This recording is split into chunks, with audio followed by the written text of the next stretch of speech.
فرماتے ہیں کہ سنیے، معراج وصل محب و محبوب ہے، یعنی محبوب و محب کے ملاقات کا وقت ہے، اور وصال کے لیے عادتاً شب ہی انصب مانی جاتی ہے، یعنی جب محبوب و محب ملتے ہیں تو وہ رات کے وقت کو چوائس کرتے ہیں، رات کے حصے کو منتخب کرتے ہیں۔ تو یہ محبوب و محب کی ملاقات تھی، اس وجہ سے اللہ پاک نے رات میں معراج عطا فرمائی۔ بولی نا بھائی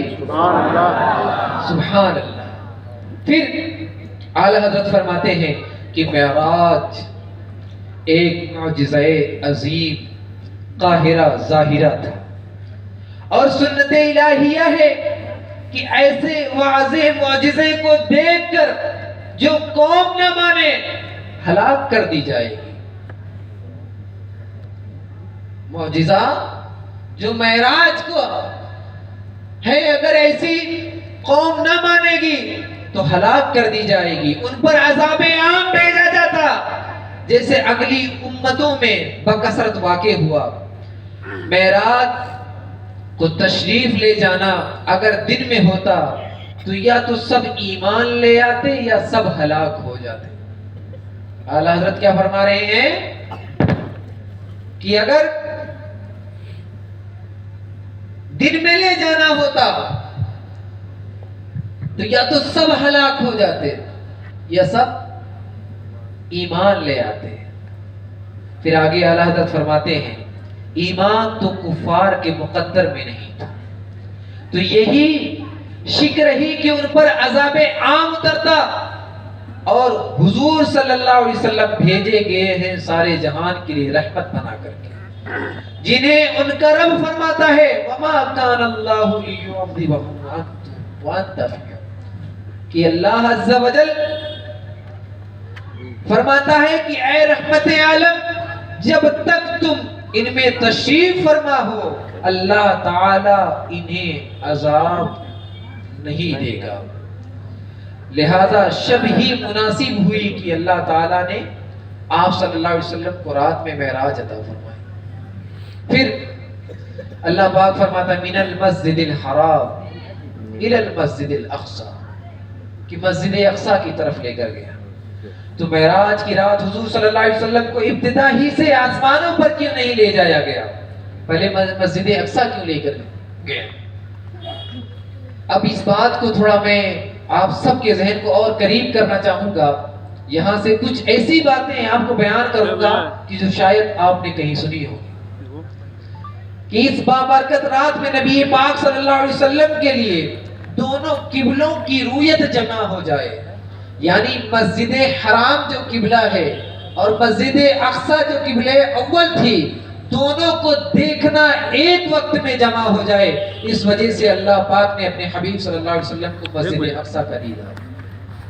مسجد اقصی کی طرف لے گئے۔ پھر دوسری بات یہ کہ لِأَنَّ بَيْتَ الْمُقَدَّسِ كَانَ هِجْرَتًا غالب الانبیاء قبلہ فرحل الیہ لیجمع بین اشتات الفضائل، چونکہ بیت المقدس آپ صلی اللہ علیہ وسلم سے پہلے اکثر انبیاء کرام کی ہجرت گاہ ہے، لہذا آپ صلی اللہ علیہ وسلم نے اس کی طرف سفر فرمایا تاکہ دیگر فضائل کے ساتھ ساتھ یہ فضیلت بھی جمع ہو جائے۔ سبحان اللہ۔ اور اگر میں آپ سب سے سوال کروں کہ وہ کون سی زمین ہے جہاں محشر قائم ہوگی، تو اس کا جواب کیا دیں گے؟ تو اس کا جواب یہی ہے کہ فرمایا گیا کہ لِأَنَّ مَحَلُّ الْمَحْشَرِ وَغَالِبْ مَتَّفَقَ لَهُ فِي تِلْكَ اللَّيْلَةِ يُنَاسِبُ أَحْوَالَ الْأُخْرَوِيَّةِ، کہ محشر میں اس زمین پر برپا ہوگی، اور اس رات جو معاملات پیش آئے وہ اکثر احوال اخرویہ کے مناسب ہے، لہذا آپ کا جو سفر مبارک مسجد حرام سے مسجد اقصی کی طرف ہوئی تاکہ اس بات کی طرف بھی بیان ہو جائے کیا جو قیامت برپا ہوگی، محشر جو قائم ہوگی،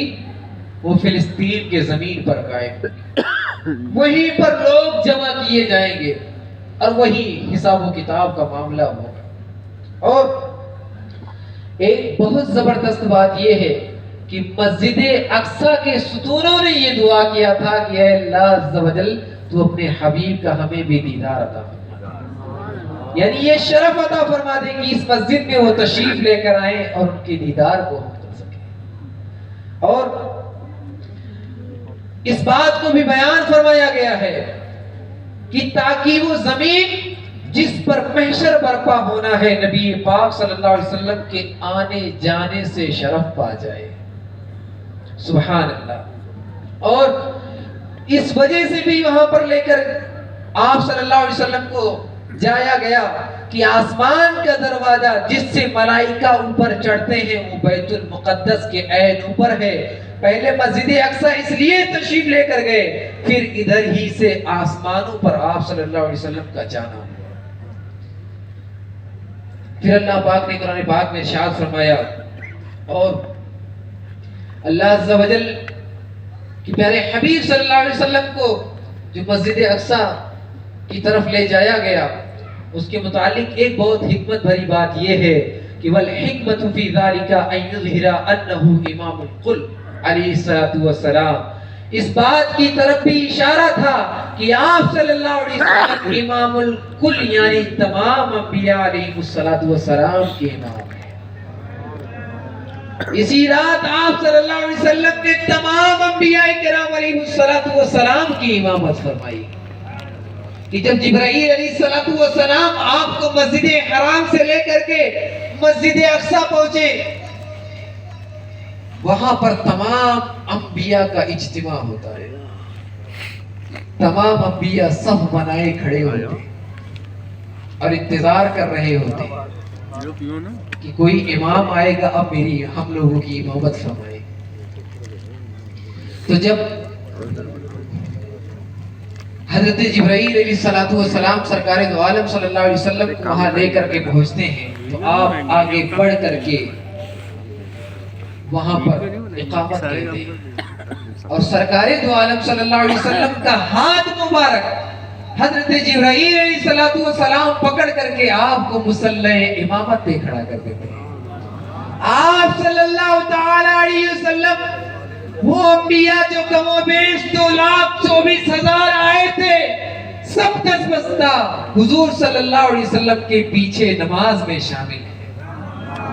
سرکار دو عالم صلی اللہ تعالی علیہ وسلم کو مسجد اقصیٰ اس وجہ سے لے جایا گیا تاکہ یہ بات ظاہر ہو جائے کہ تمام انبیاء کا جو امام ہے وہ جناب محمد رسول اللہ صلی اللہ علیہ وسلم۔ نماز اقصیٰ میں تھا یہی سے، نماز اقصیٰ میں تھا یہی سے،